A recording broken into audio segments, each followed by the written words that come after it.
सो यार हमने last lecture में डिस्कस करा था हमने अपने कैसे टेस्ट को इनेबल डिसेबल ये सारी चीज़ें डिस्कस करी थी हमने। उसके बाद हम अभी अपना लेक्चर को आगे बढ़ाते हैं, सेशन को आगे बढ़ाते हैं।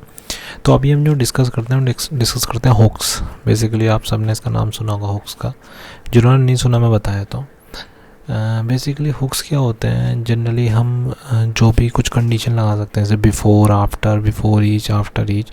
तो जिसने भी अगर कुकुम्बर में पहले काम करा होगा तो उसको आइडिया होगा कि हम हुक्स के साथ कैसे खेलते हैं। तो कोई भी हमें सर्टेन कंडीशन लगानी है तो हम before, after, before each, after each in सब चीज़ों में लगा सकते हैं। तो सेम कंडीशन हमारे साइप्रस भी हमें फैसिलिटी ऐसी प्रोवाइड कराता है कि हम हुक्स को इसमें यूज़ कर सकें। तो आज हम हुक्स के बारे में डिस्कस करते हैं। तो बेसिकली साइप्रस में 2 टाइप्स के हुक्स होते हैं, एक बिफ़ोर एंड बिफ़ोर ईच।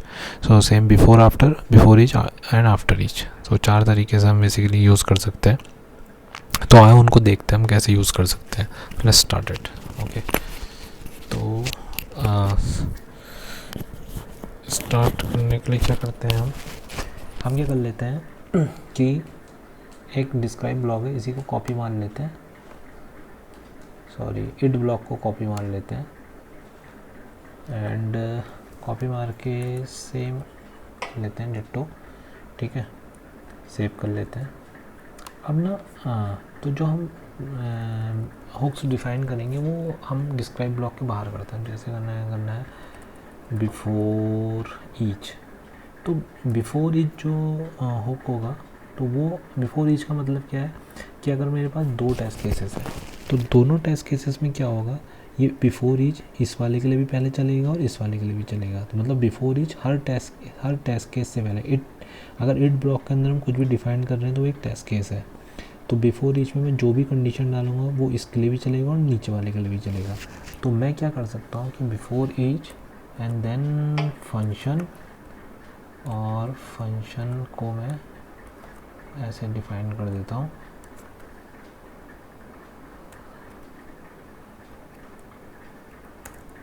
ठीक है, अब मैं ये करता हूँ बिकॉज अभी हमें क्या कहता है कि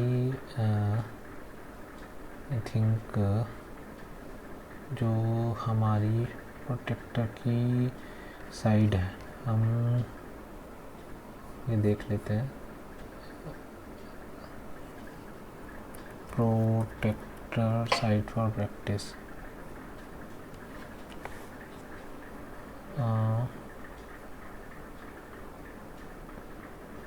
ये हमने शायद ये वाली करी थी लास्ट टाइम। ये हमारा रजिस्ट्रेशन फॉर्म था, इसी को हमने करी थी आई थिंक, यस। तो इसको कॉपी करते हैं और हम क्या कर देंगे बिफ़ोर ईच में लिख देंगे cy.visit और यहाँ हम डिफ़ाइन कर देंगे अपनी URL। तो हमें अगर बार बार अपने कितने भी टेस्ट केस हैं तो हमें पता है कि हमने वन टाइम हमने डिफ़ाइन कर दिया अपना URL cy.visit बिफ़ोर ईच में। तो ये बिफ़ोर ईच हमारे इस वाले टेस्ट केस के लिए भी चलेगा और इस वाले के लिए भी चलेगा। तो मैंने दोनों जगह से cy.visit हटा दिया, यहाँ से भी हटा दिया, यहाँ से भी हटा दिया, दोनों जगह से।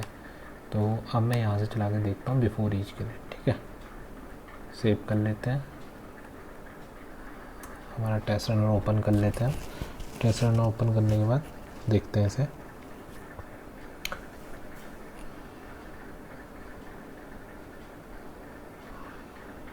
और इसने लॉन्च किया, हमारा फर्स्ट टेस्ट में हमने करा था ये। तो हम फर्स्ट टेस्ट को चलाते हैं।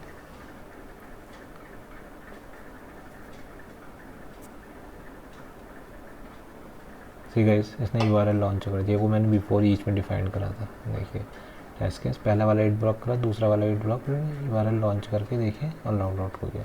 तो हमारे टेस्ट केस पास हो गए बिफ़ोर ईच में। ये हमने URL बिफ़ोर ईच में डिफाइन करा था। ठीक है, ये बता भी रहा बिफ़ोर ईच में आपने डिफाइन करा है ऊपर, और ये टेस्ट बॉडी में हमने डिफाइन करा है, बता भी रहा है टेस्ट केस हमारा बिफ़ोर ईच और ये टेस्ट बॉडी। अच्छा, अब सपोज़ करो कि ये तो बिफ़ोर ईच का काम था। अब मुझे सपोज़ करो मुझे बिफ़ोर यूज़ करना है, तो बिफ़ोर में किस कंडीशन में यूज़ कर सकता हूँ। तो बिफ़ोर में जिस कंडीशन यूज़ कर सकता हूँ, बेसिकली बिफ़ोर में मैं कुछ भी डिफ़ाइन करूँगा तो वो पूरे सिनेरियो के लिए वन टाइम चलेगा। तो बेसिकली वन बिफोर चलता है एक डिस्क्राइब के लिए। तो एक डिस्क्राइब के अंदर मल्टीपल टेस्ट केसेस होते हैं, तो बिफोर में मैं जो भी डिफाइन करूँगा वो ओनली वन टाइम चलेगा। तो सपोज़ करो मैंने बिफोर में अगर ये URL cy.visit करा तो व्हाट हैपेंड, चलो देखते हैं एक बार, ठीक है, क्योंकि वो वन टाइम चलता है। बिफोर फंक्शन and then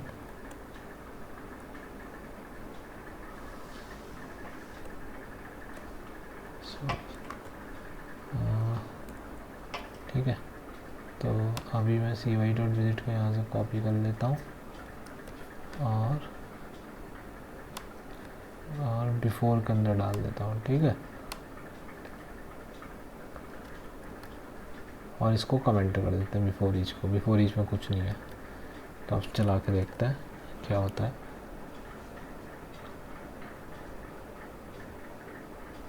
देखो चलिए ना,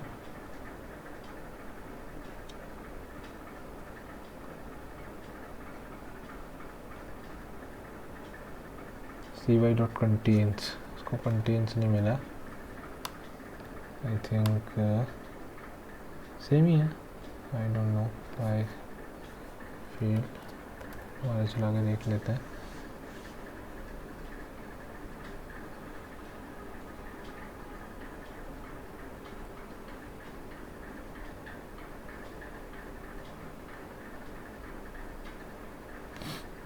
आपको समझ में आ रहा है क्यों फेल हो रहा है?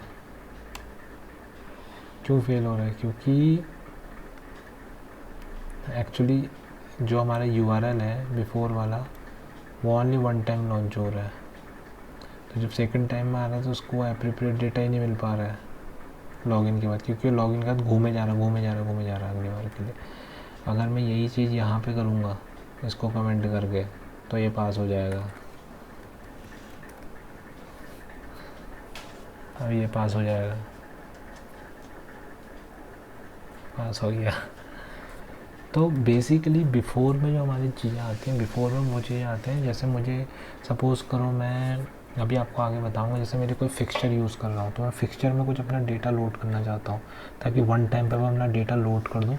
तो मैं डेटा लोड को करूँगा, डेटा जो भी मुझे लोड करना हो बिफोर फंक्शन के अंदर अपना डेटाबेस कनेक्शन या डेटा वो लोड कर दूँगा वन टाइम। तो before starting the test cases वो सारा डेटा लोड कर देगा। उसके बाद बिफोर ईच में मैं कर सकता हूँ, जैसे अपने URL डाल सकता हूँ या मुझे नेविगेट कराना है कुछ भी चीज़, क्योंकि वो कॉमन होती है। तो जो चीज़ कॉमन है वो एवरी टाइम हम उसे लिखेंगे नहीं, तो हम उसको कर सकते हैं बिफोर ईच के अंदर डाल सकते हैं। तो ऐसे हम अपने बिफोर और बिफोर ईच को यूज़ कर सकते हैं। सेम हमारे पास क्या होता है, हमारे पास ये चीज़ें हैं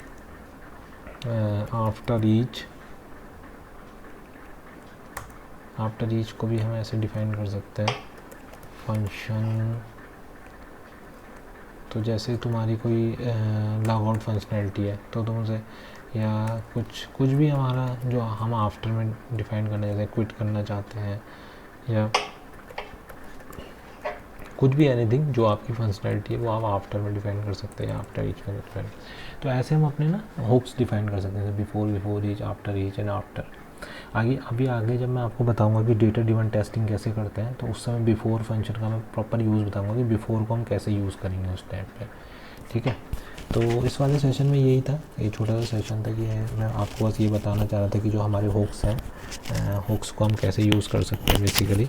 तो ये सेशन था जिसमें मैंने आपको ऑलरेडी बता दिया before each, after each and after. So तब तक आप प्रैक्टिस कीजिए एंड एन्जॉय कीजिए। तब तक tata bye bye. Please like and subscribe my new channel. Thank you.